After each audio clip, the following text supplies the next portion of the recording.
So, any suggestions? I have a question. Are we asking questions about the Tic Tac Toe game? One more time? Can we ask you questions about the Tic Tac Toe game? Yeah. Because I'm just having issues trying to figure out how to change the.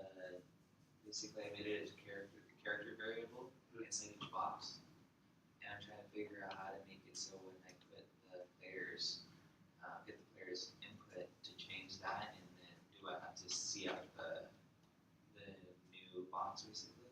Let me take a look at it.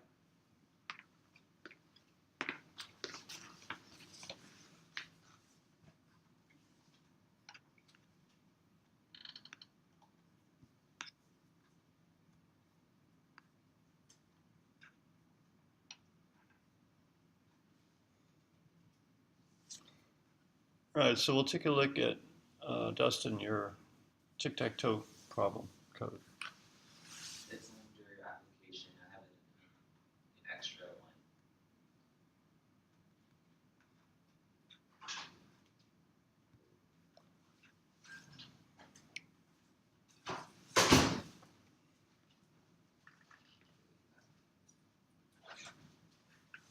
That's your overall outline?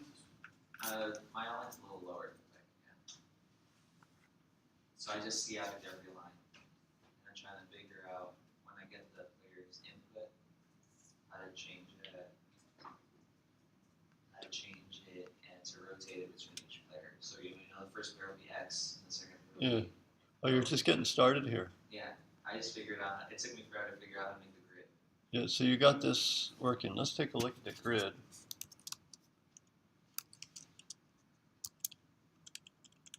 What was the name of the folder again? Application. Oh, it's up here.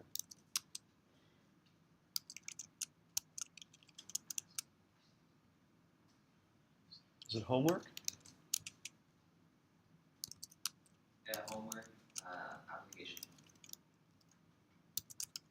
And then it's under extra one.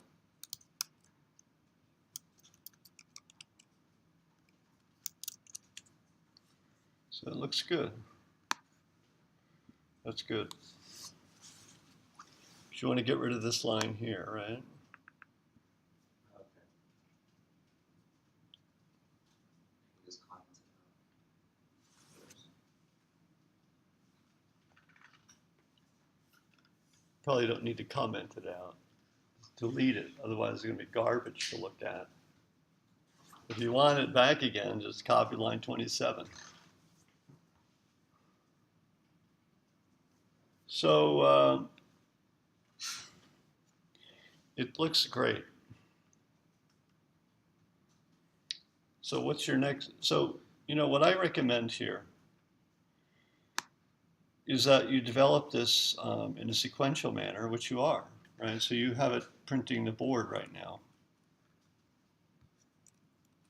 Yeah. And every time you make a change, you know, you run it, see how it goes. And that's good. So this is a good first step. Yeah. And these variables, see, these are position numbers, Yeah. but for people who haven't started this problem, the grid will look like this. And the user, when the program asks the user for input, it'll ask the user for a number. And that's why we're numbering those grid cells. So if the user wants to go in the middle, the best position, the user types in 5. And then an X or an O will appear in 5. And then the computer will put, let's suppose the player is an X, the user is an X. The X takes the middle cell, cell 5, and the X goes there. And then the computer goes, and it'll just be automatic. The user doesn't do anything. And maybe the computer plays at position 3. You know, so then a 0 appears in position 3. Then now it's turn for the user to play again. Maybe they're going to play in position 1, whatever it is. Yeah. So this S1 is initial. So this S5, right? That's position 5. This S5, this is initialized to the character 5. This is equivalent to saying this, char s5 equals 5, okay? So you're using this, kind of different notation. This would be the classic syntax that you would use for that.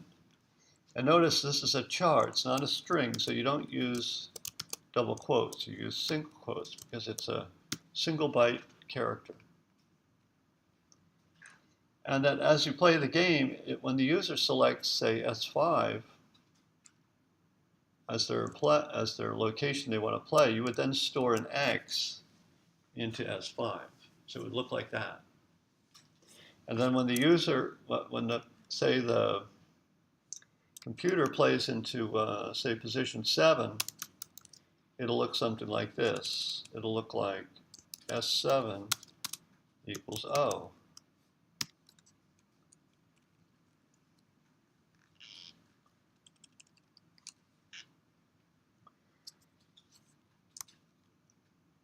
All right, so we have the overall sort of understanding at this point, right?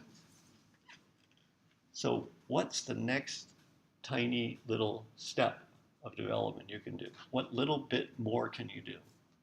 Just a little bit to get us there. In addition to this, right? Yeah, building on this. Okay. What would you do now? It's all, and there's not an obvious thing that you would do next. You have choices. You could do this, you could do that, you could do this. And it's an increment of development we're talking about, not everythingness. It's just some tiny step forward. What would you do at this point? Change the position with whatever the player marker is. Okay. So if they put it 2, make it an X, or if it's player 2, make it All right, so you need to input that value. Oh, you do. You do input the value, right? Yeah, I'm just trying to figure out how to make it so that once No. A step at a time. Okay. Do what you just told me. Okay. That's how you asked me how to do X, okay? How to do X. I'm going to tell you how to do X. It doesn't matter what X is. I'm going to tell you to do the same thing. I'm going to say, just do the next step. Okay. Go ahead. So now I have this position. I can just make it so that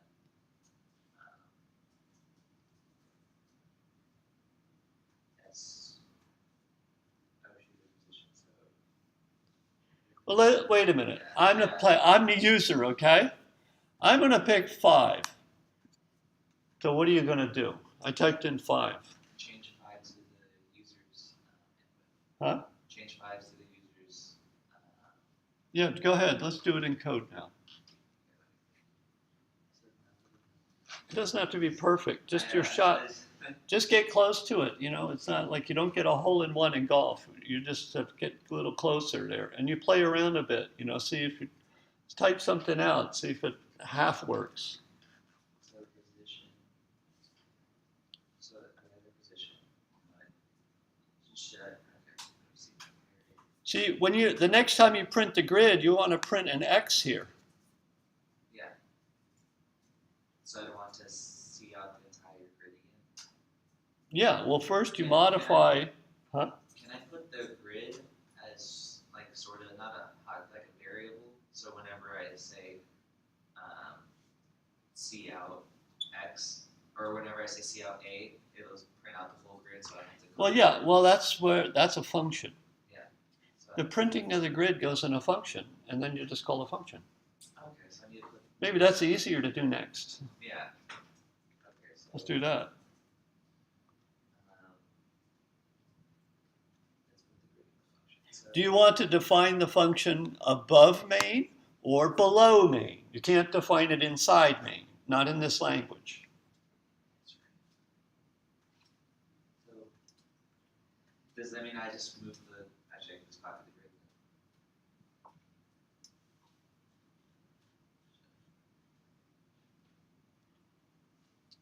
When I do that, can I still have the character S1 equals 1? You got to make those external. You have to put those up here somewhere. Also? Yeah, you got to pull those out. It won't change it. So let's say if I call the function again, after they put an input, it won't change. Like let's say they already made 5x, it won't change it back to 5. Unless you have an assignment in there. It'll change it if you have an assignment in there. Okay. It only does what you tell it to do. It's not thinking Yeah, it won't. in the way you were thinking. What kind of byte would I use?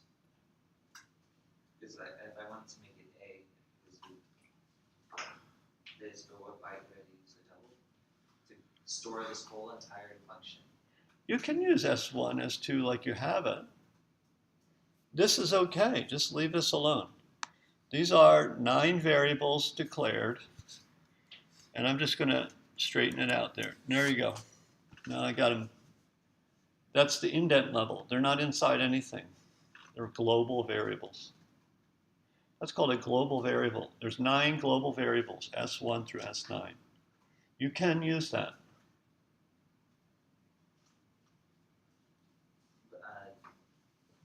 When I make the function. Yeah, where are you going to put the function has to be after the variables. Oh, it has to be after the variables. Yeah, otherwise, the variables won't be defined. They won't be declared. The function. Would it just be an int then? The function. The function. I don't know. What does a function look like? What are you going to call the function? You figure out a name first.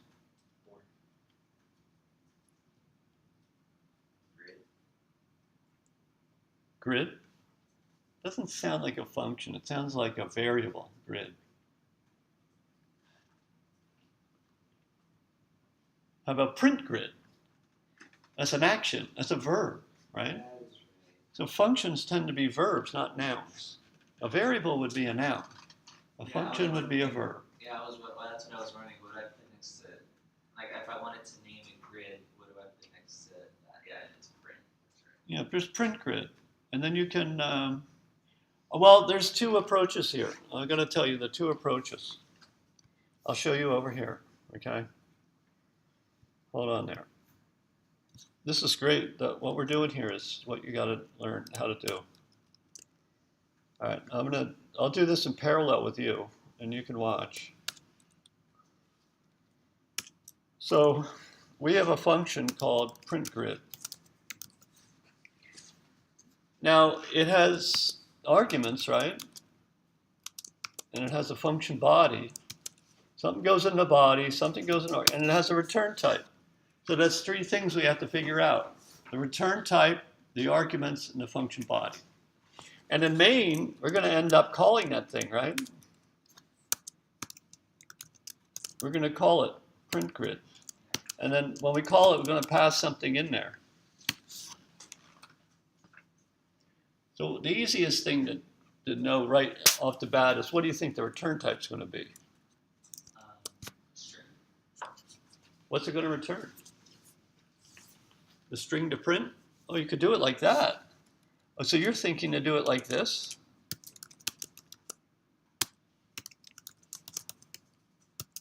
Yeah, I just thought we would see out the grid. So that's how you want to do it? So you would return a string. Yeah, you can do it like that, but I think it's simpler just to do the see out stuff in here, like you already have. Why? Otherwise, you got to go through the step of constructing a string and then returning the string. Why not just print it right there? I mean, actually constructing a string and returning that is kind of good form, because you're not, and you wouldn't call it print grid anymore. You would call it, something like get printable grid. Get grid string, something like that, or grid string. You could use a noun too if you like. The simplest thing, I got to tell you, the simplest thing to do is do that. Otherwise, you're going to have a string you have to append onto the string, and then you'll return the string, which you can do actually. You can edit the strings afterwards also. Huh? You can edit the strings with character variables? Yeah, you can edit the string. So there's a different print type that we could use that just prints the whole grid out. That we could just put print grid and it'll make the grid. Well, here it is, just the function print grid. I don't get it. So you can just start printing the grid right now, right? So, you know, you could just start, you know, printing the grid.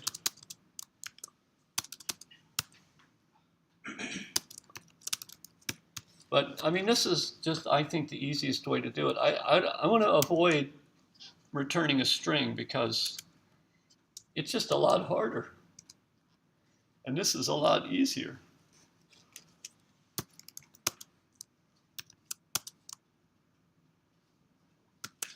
So I want to make sure we don't get too fancy. Just keep it simple. So you can have a print function that does that, right? But you're actually not printing, you're not going to print a 1 here.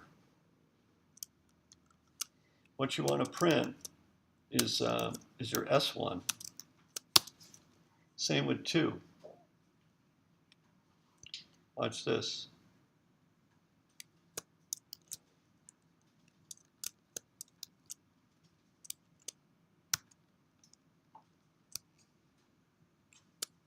Whoops, I forgot the quotes. And then the same thing here. You've got an S3 to deal with.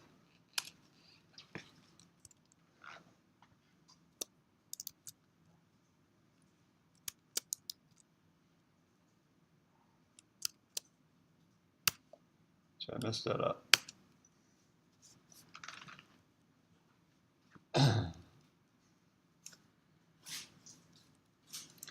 Then print grid, you don't need to pass it anything.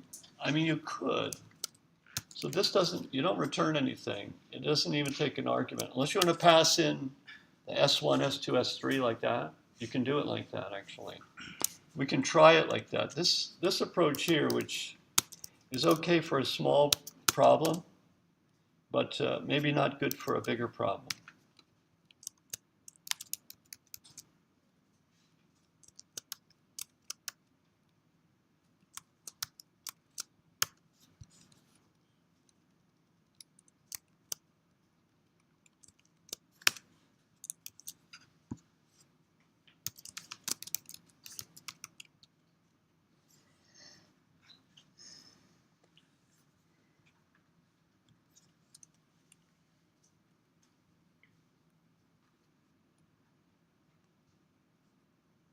What am I doing wrong? Oh, here. Here. Yeah.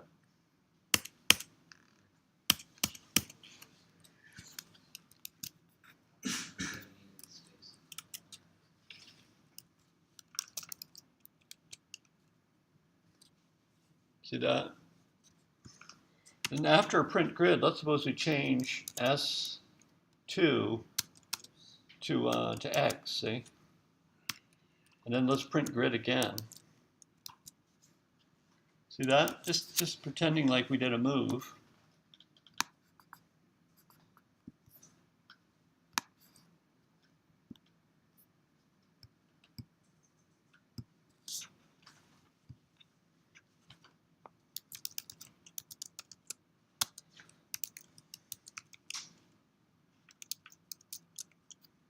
See that? First we print the grid, then we print it again. This time an X appears in position 2. We're pretending like the user is taking a move.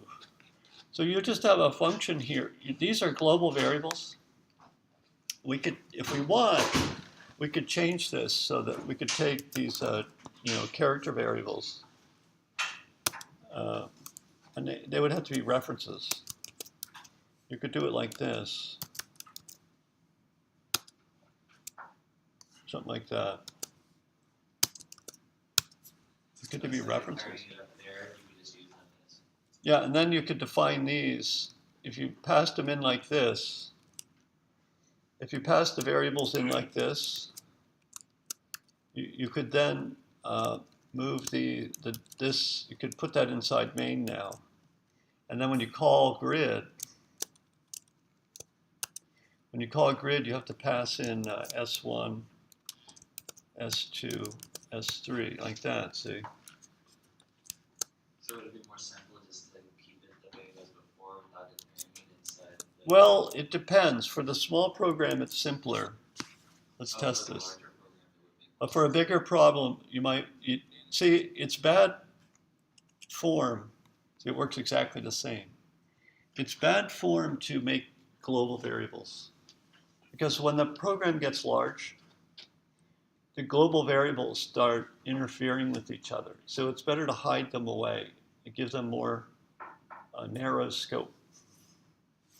Main is a global function. Print grid is a global function right now. And that's all we have. We have two global names that we've created. The main is required, and print grid is, but you've got 9 of these things. So you might say, well, we don't want to use that. Let's use, instead of using S1 through S9, let's just make a char array. That's 9 of size 9.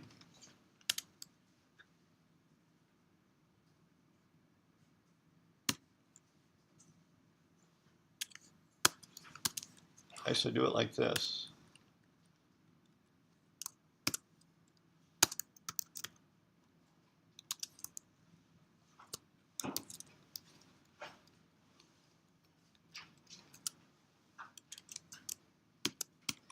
So you could, if you wanted to avoid global variables, you could do this.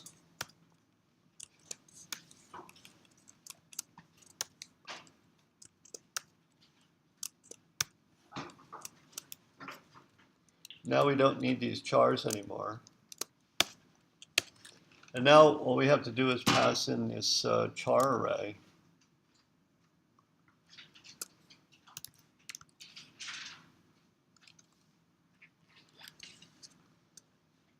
And this would then be grid 1. Well, this would be grid 1. What goes there?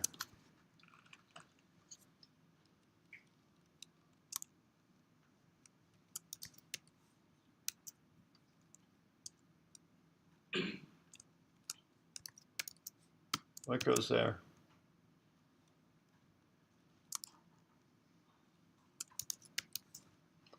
What goes here?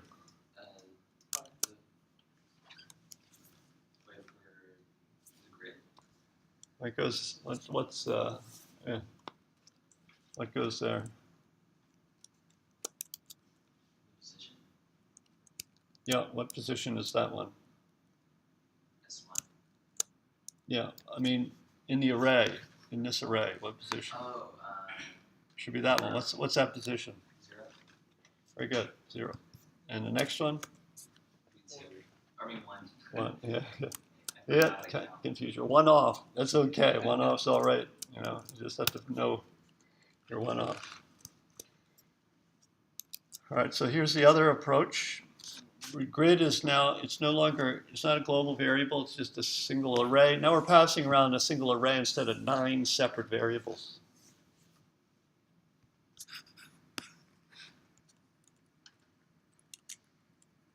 Oh.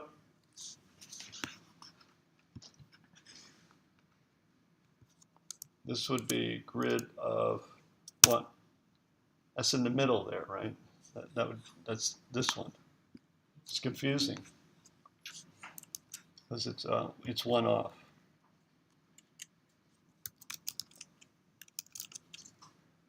All right, so we get the same behavior. This way we're avoiding a global variable. And I've solved this problem many times in past lectures, and I never solved it this way. Not because it's a bad way to do it, just because there are so many ways to solve the problem. There are many, many different ways of organizing your code, and this is one way. And I would say this format here is pretty good because it avoids putting the grid in the global namespace. But it's a tiny program, so it doesn't really matter. So those are things you weigh out. If you were going to build a gigantic like a real video game, you know, like the next Team Fortress 3, say, you know, you wouldn't be creating lots of global variables. You would completely approach it totally differently. It would be class-based. You would be defining a lot of classes. Maybe namespaces if you wanted to use those as well. So, but this here is the beginning, right? And this here, you know, you have to input the value. You know, that's the player's position, say, and so that's not a char. That would be an int. What position? We'll call it the choice, the player or user choice. We'll say it like this. Call it user choice.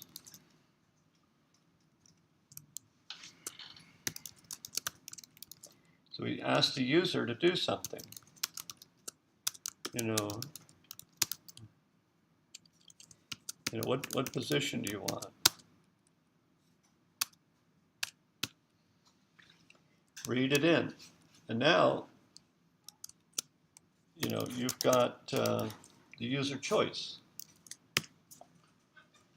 instead of something else.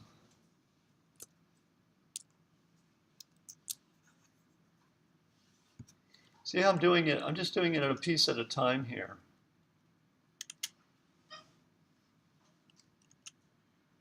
Position 1, it goes there. See that? We try it again. Position 0, it goes there. Oh, because we're the user. We're presenting 1, 2, 3 to the user, but we're thinking 0, 1, 2. So we need to do something. We're going to need to make a correction there. Oops, that didn't work.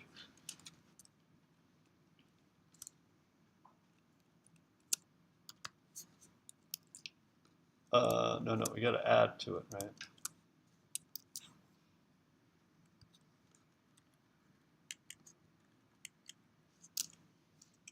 Three.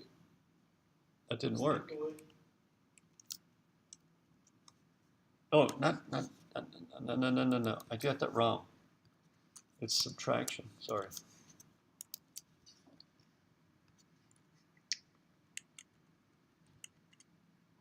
So 3, there we go. 1.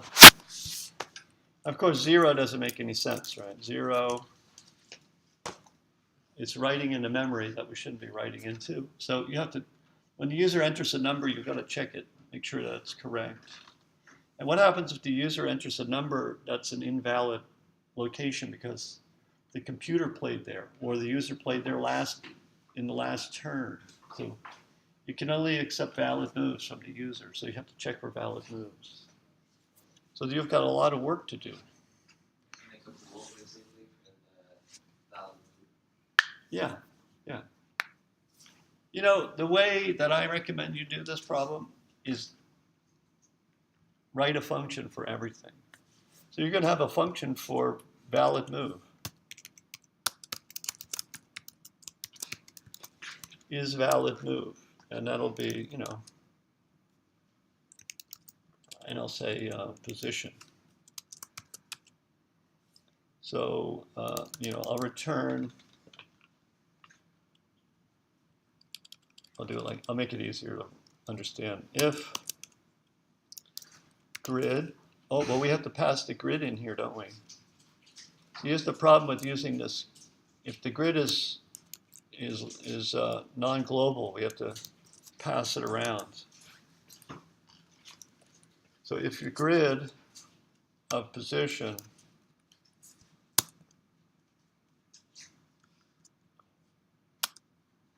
equals X, or grid position equals O,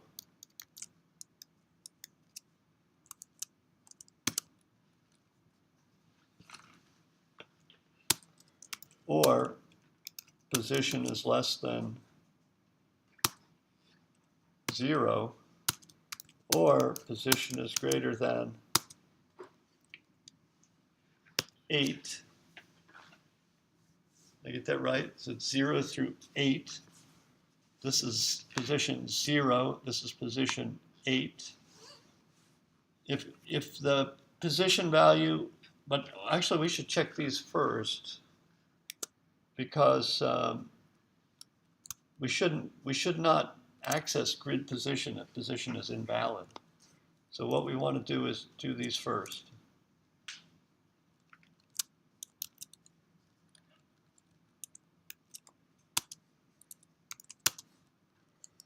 So we want to do these first.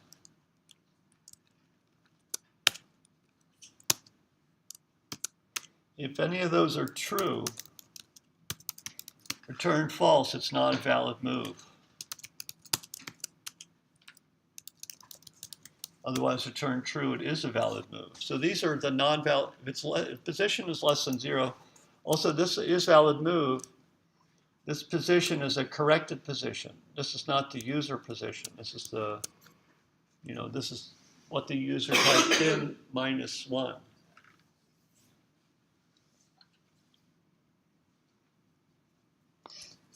So if the position is less than 0 or the position is greater than 8, if this one's true, if that's true, we're going to return false. Now, what happens is we have short circuiting of this OR structure. See this expression right here, grid. What happens if I type in -1? What happens if the user types in a 0? We subtract 1 to get -1. And we're going to do grid of -1. So we shouldn't access memory like that.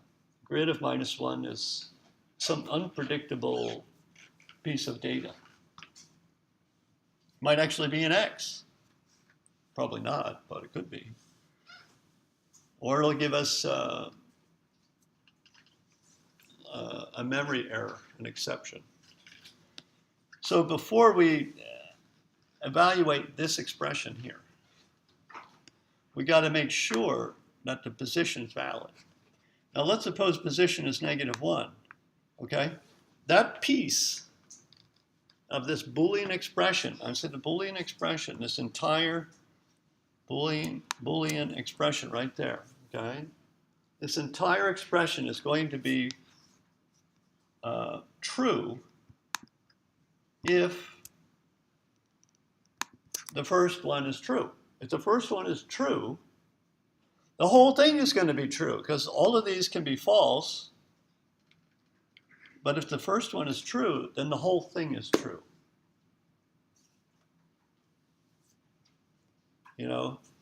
It's snowing outside, or it's raining outside, or there's a volcano erupting outside, or it's just sunny outside. Okay? Did I just make a true statement? I did, because it's sunny outside. Only one thing has to be true for the entire sequence of OR operations to result in something true. Of course, in that example I gave you, the last item was true. So we had to do all the evaluation until we hit the last item, which was true. As soon as we hit one item that's true, maybe the position is 10. When we hit here, this second expression is true. The compiler generates code that omits the evaluation of that. So that's called short circuiting. And this is a very, very important and subtle rule that you need to know if you're going to be a programmer. And that's why I'm taking time to say this. It's not just this language. I believe it's practically every language that you would deal with. You need to know if you've got a sequence of OR operations, as soon as you first hit the first true one, you're guaranteed, the system guarantees that none of the other expressions in the following OR operations will be evaluated. And I'm getting off here, but I'm just filling in lots of details. There's tons of things you need to learn about.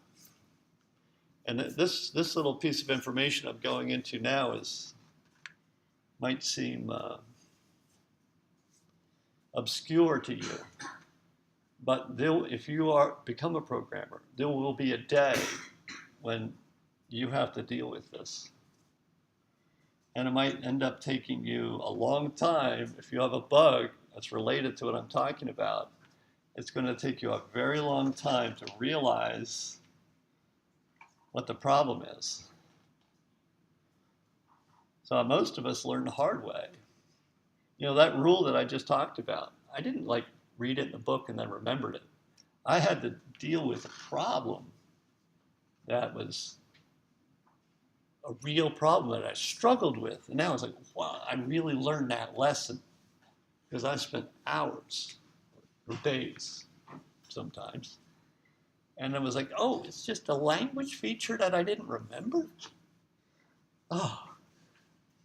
So there are so many little gotchas you got to look out for. Yeah. I thought when we were writing or you wanted the double line. The double lines? I thought you wanted that instead of writing. Are you talking, because my hearing's not very good. Are you talking about that? Yeah. Yeah, this is alternative. You can use it. This is the more common symbol to use. This is the more common symbol. Would So, you rather us write out or for this program or use the double line? say it again. Would you rather us write out or use double line in the future? I don't have a preference, but other professors, they might want you to use this old-fashioned symbol. And others may want you to use the new one. It depends on what they are expecting. For me, it doesn't matter. Although I would say I wouldn't mix them. I wouldn't do it like that. I would be consistent. If you're going to use or, then use or everywhere in your file. And don't mix them. Otherwise it gets harder to read. So we could do something like this.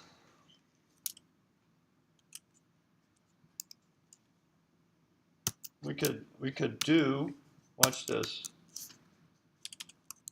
We can do this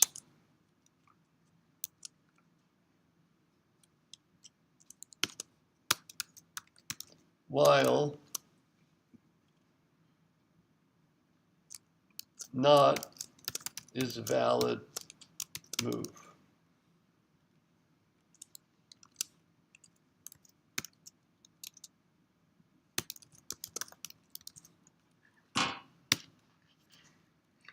So we'll sit in a loop. We'll sit in a loop until is valid move returns, wait a minute, false, or true, sorry. We'll sit in the loop until is valid move returns false. Because then this false, it's when it's no longer, if it's not a valid move, all right, so we're going to sit in the loop until valid move returns true. Sorry about that. Because if valid move returns false, then we're going to negate the false to get, then we're going to negate that to get true, so it means to continue the loop. So maybe that's confusing everybody on that. Let's see.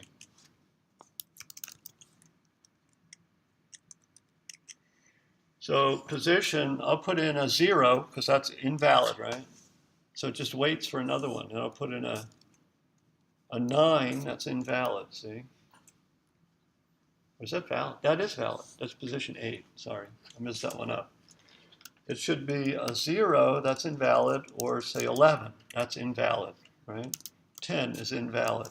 A 5 is valid. Of course, it doesn't fill in the right place, you know, but there we go. So do you see what I'm doing? I'm putting things inside of functions. So we want to keep main really simple.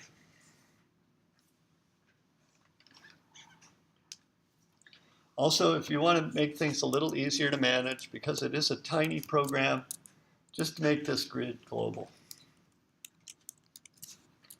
Oh, the other way to do it, there is another way to do it. Let me do it the other way first. I want to show you your choices. Let's leave it like this, okay? And I'll copy main to say other.cpp. I'll say class-based.cpp. Well, let's make it class-based. See, this grid, this thing is getting passed around all the time. Well, that could be the data that's inside of an object. So you could do something like this: class names usually start with uppercase, not always, but usually. It's one of the things that suggests that you're dealing with a class. So you've got this, and make sure you get that semicolon there. So you've got this this data. You're going to hide that inside of the class. Maybe we'll make that private.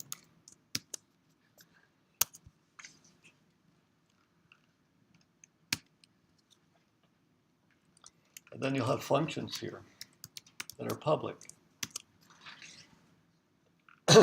And you have the constructor function. Oops. Sorry about that. Got a constructor function. And you have a print grid. Just print. We don't have to say grid, right? And that's a const and a void. Const means that calling the function doesn't modify the data grid, the grid array.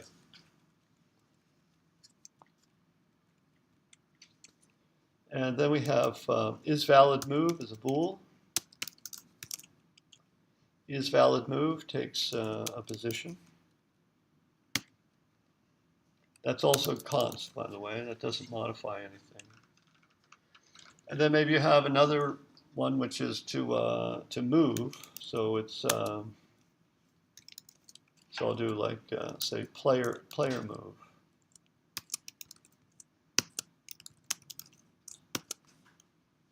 That's not const because that's going to modify the grid. So how would this look? So that means in main, well, let's do the functions first. Let's do the constructor. It's a no argument constructor. It's just going to do this.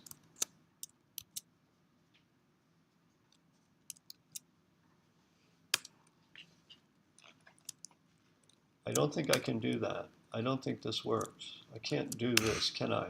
That doesn't work. I'll try it though. And then there's, in the grid class, there's a print function, which is const. And that's going to look like this.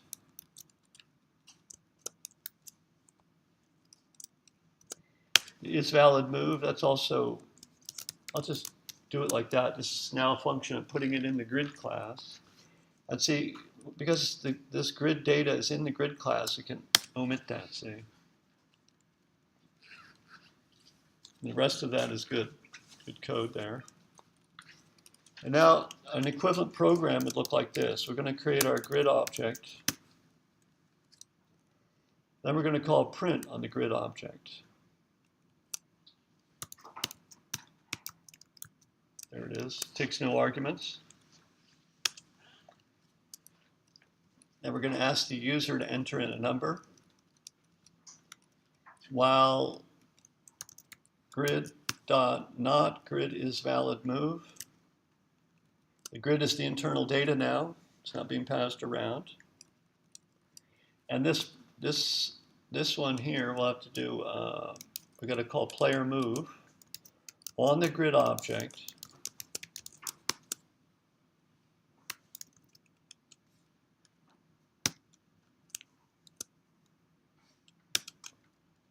Oh, we forgot to do player move, didn't we? Player move is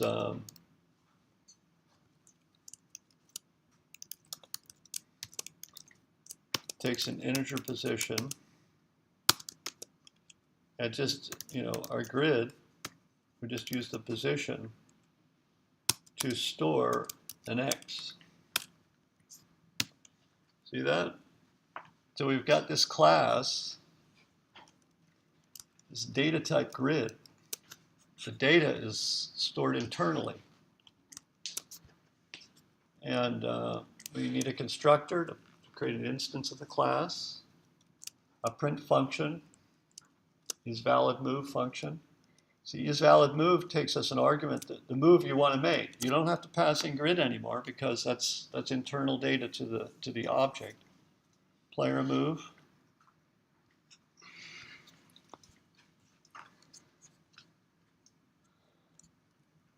See how that's working? Now, if you're going to write a big program, all right, if this is part of a big job, what I'm showing you right now is the way you're probably going to do it, all right? Because this is the way most code is written, object-oriented style. So I'm showing you the common approach, modern approach. So this is class-based.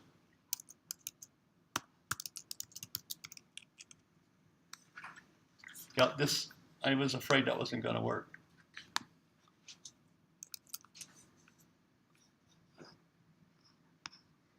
I'm going to try to trick that. Let me see if I can get that. Let me see if I can get that to work nicely here.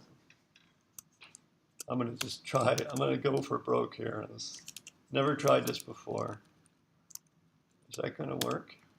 Can I do it like that? What do you think of that? That's so weird looking.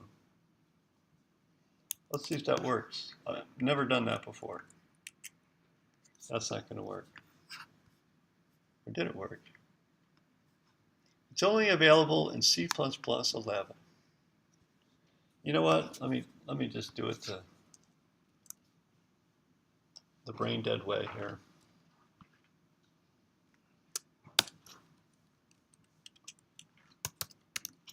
Grid of 0 is 1. And there's a fancy way to do this by just adding 1 to the char. But I don't want to confuse people about that, so I'm just going to do it like this.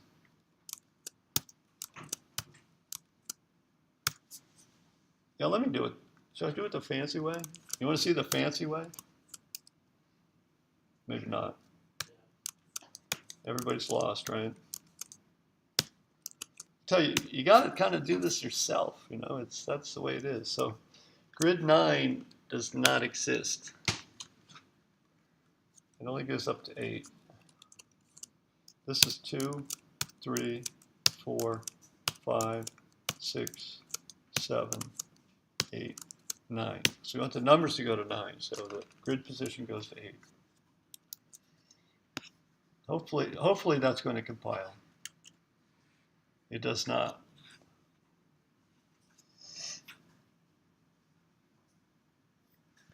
So let's look at the errors. I'll look at the first one. I like to start with the first one.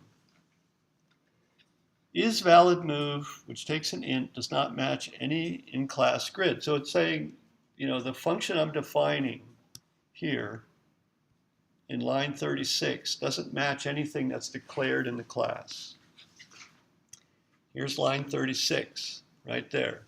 It's saying this. Does anyone know what's wrong? So I have a trained eye, so I know immediately what's wrong. Didn't we define it there? See that? Be careful, pay attention to details. Bool isValidMove, int position, const. It's saying, I got the function up there, but it's saying in line 36, that's not in there. Well, we just stared at that. Bool isValidMove, int position, const. Oh, const. We forgot to put that in there. So that's the kind of detail that's going to you got to pay attention to. Look at that. That's a clean build now. All right, position 2. Well, that's as much as it does. Because we didn't print it out again.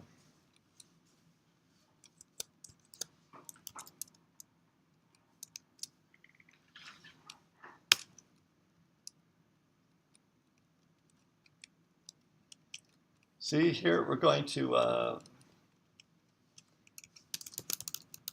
create the grid. And here,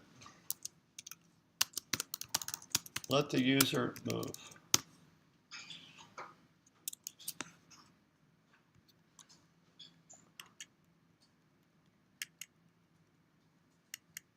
Two. Now I see. Yeah, it doesn't, you just build it out at this point, right? You just got to build it out. So print grid, you got to put the other rows in there. Maybe you want to have an end line just to separate things out a bit.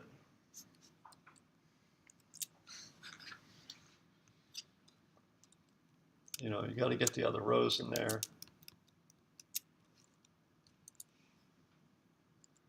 It's got to be 3, 4, and so on. So, oh, I'm in the wrong file. Can you believe that? All right. Shouldn't even leave that one open.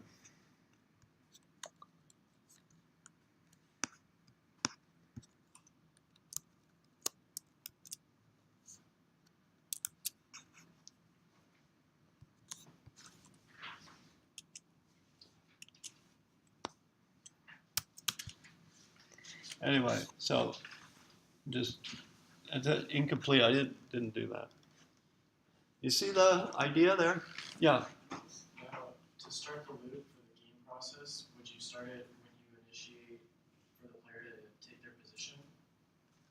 So it'll keep going?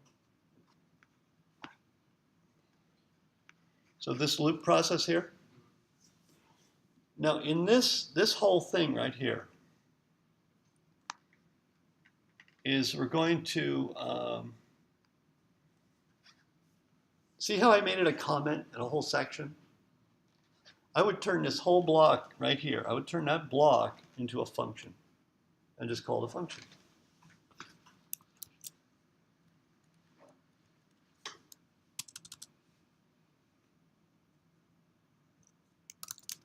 I'll say user move.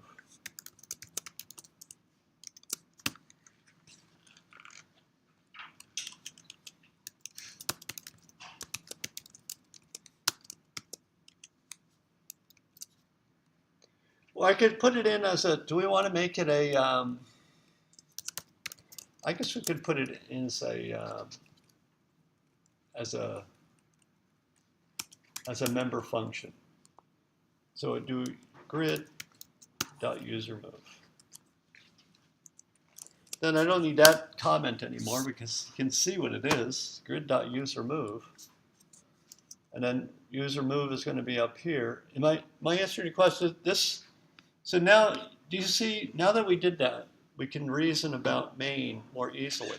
Because main has to have a loop. You're going to need a loop in here, right?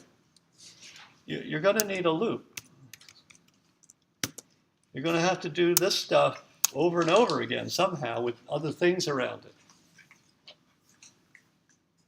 But so we don't want to get confused because this has got a loop already inside of it. Because we don't want to, see, we got to keep our main code really clean and simple. So we're packaging things up, pieces of logic, pieces of procedures, and we're putting them in functions, getting them out of the way so that we can reason about our code more easily. We can visualize how things are working.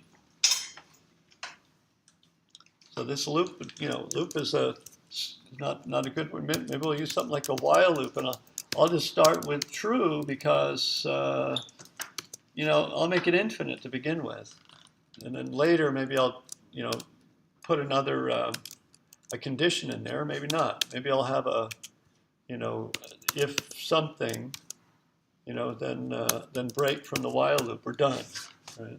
Something like that.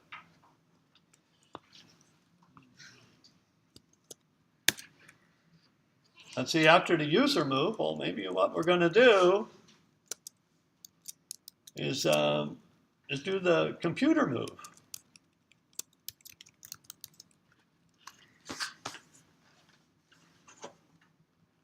And now the loop makes sense. But we got to do all kinds of other stuff. Like after the user move, don't we want to test if the user wins? So we can make that a function on the grid class. If the user wins, let's print, you win.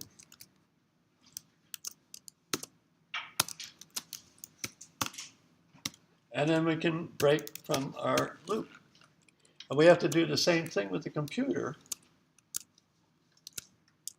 After the computer moves, we got to write a function inside the grid class, see if the computer wins.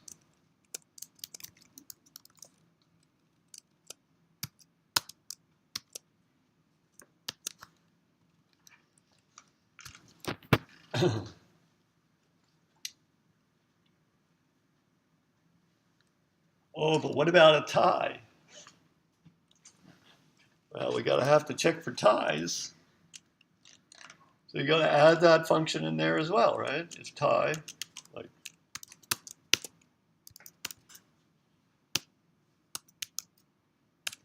if it's a tie, then we got a function for that, right?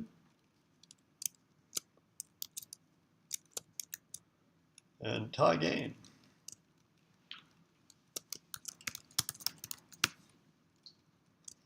And we want to check we want to check after the user moves, but also after the computer moves, because actually we don't know. I mean, we can figure it out. Who makes the last move in a tie. But then it depends on who goes first. Of course, we have the user going first, but if we change the code and let sort of randomly select who goes first, so we want general code. So we'll just check for a tie. We'll check for a tie. Did I spell that right? Tie? T-I-E. That's right, isn't it? It looks so funny. I'm a bad speller. I look at that and it just looks funny to me. And there's the whole program right there with a few details missing. I mean, that's it. Yeah. What if we wanted to do it the other way that you had it originally? Do the original way? Like this way? It's the same thing. It's the same thing. You know those global functions? Do you want grid to be passed around as an argument, or do you want grid to be global? It doesn't matter. If you want grid to be global, then you just take this out of here, put it up here. See that? And then stop passing it around, because it's now visible everywhere. See that?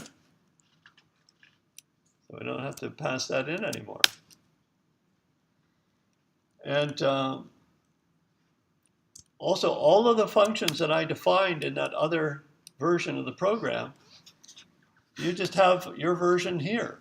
And all of those are just now global functions. They're not functions that are members of a class. They're just functions. They call them global functions, globally scoped.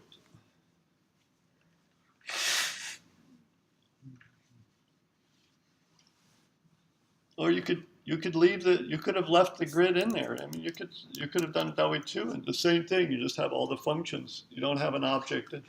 You're not using a class. You're keeping the grid hidden. You just have functions, and you just pass in grid as a first argument to all your functions. You can do it that way. That's better than this way. This is the worst way, okay?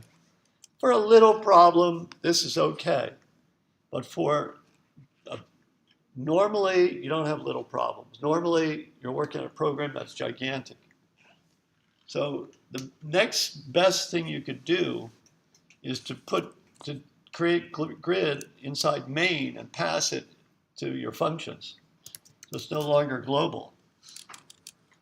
Not exactly. I mean, you could, you can keep this function hidden. I think the way you do it is this. I'm getting into some. It's been a while since I did any substantial coding in this language. Static means that you want to keep this grid object only visible inside the file. And the other files can't refer, because this is a one file program. Normally you've got many files. So you can control for that. You can just say, oh, grid is, it's globally defined, yeah, but we don't want the compiler to let anybody reference it in any other, what's called compilation unit, any other file. Yeah. How would you, when you were writing the if statement and stuff, how would you write that using this one? How would I write what? When we were doing the while statement on the last, when you were doing the class-based example. Yeah. That part. Oh, here? Yeah. That's the same thing. Exactly the same thing. You just take this. Watch, I'll show you how simple that is. All right, here's your, but it's more simple than that. Let me get more. I should get this all of main here. Okay, I'm going to show you how to rewrite main. I'm going to show you how to rewrite main here. So now the grid already exists because it's global. Okay, the grid is there. Okay, done. So now we got to print the grid. So we'll just do print. Now your function's called print. Or you could call it print grid. That might be easier. I'll just change the name to print grid. And then what about user move? Well, just have a function called user move. Have a function called print grid again. I'll just call it print this time. So you just, because the grid is now global data, so these functions can be defined by themselves. It's all the same thing. Do you see how that works? There you go. These are all functions. There we go. And the functions are going to, like, is valid moves. That's a good one right there. Done. And then you've got print. You've got user wins. User wins. If this is the user wins is where you have to check the two diagonals. The 3 rows and the 3 columns. So you've got to check 8 tests. Is the downsloping diagonal all x's? Is the upsloping diagonal all x's? You wait until you get, to 3 x's in a row, then you're going to check the ones across the top, the ones across the middle, the ones across the bottom, the ones going up and down on the left, going up and down in the middle, going up and down on the right. If any one of those has 3 x's, you return true. Otherwise, if after you check them all and you don't find 3 x's in any of those combinations, then you return false. So there's some work for you to do here. That function is a little harder than the other ones. Is valid move, that's a good one there. That one's done. That's finished. Print grid, I got to clean that up a bit, make it nicer looking, fix the indices, I didn't do everything right there. Implement the tie function. Tie is simple.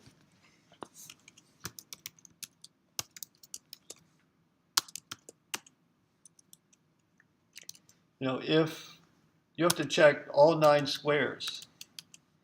If all 9 cells contain an X or an O, then return true. Because we assume, so we're assuming here that user wins and computer wins both return false. And if you wanted to, you could just, you could even, just to make sure, you could call it, if user wins, then return false. It can't be a tie. The user's winning, and then you could check for the, if you wanted to, you could do this. Or you could just say, because the way we're doing it, we always check user wins before we check for tie. After the computer moves, then we check for computer wins before we check for a tie. So you could say that, these will never be the case because of the way the logic is written in main. But if you want to be, if you're paranoid, which is good, you can do this. Use an assertion. Assert user wins is false. Otherwise, if that assertion fails, it's like, hey, there's something wrong with your logic. You're not supposed to call tie if the user is winning. The same with the computer, the same thing. So once again, all of this stuff is for you to think about. The best thing you can do is just code this kind of stuff up on your own. After you implement Tic Tac Toe, then try to implement something else. And I wanted to show you, maybe next week, I'll help you with this this SDL stuff, because then you can do graphics and sound and things, and you can make little games. Yeah. Isn't that due this Friday? Is this for the extra credit? The extra credit? Yeah. Oh, I'll take those all the way to the last moment. Oh, okay. Yeah, if you want to do an SDL program, then you just work with me. I'm happy to see you all the way to the last, to the day that the grades are due. I'll accept something. Oh, when is that? Huh? When is that? I don't know. It's something. But it's not next week, right? Yeah, you can check with me about that. Yeah, if you want to do this, I mean, come and see me in my office, and I'll help you get unstuck if you're locked with something. Because, and even when the course is over, I recommend that. Just jump into this stuff. You're going to turn into coders, and you'll have fun doing it too. Yeah. Can we ask you questions in your office hours during the fall? Yeah. Sure. Yeah. Yeah.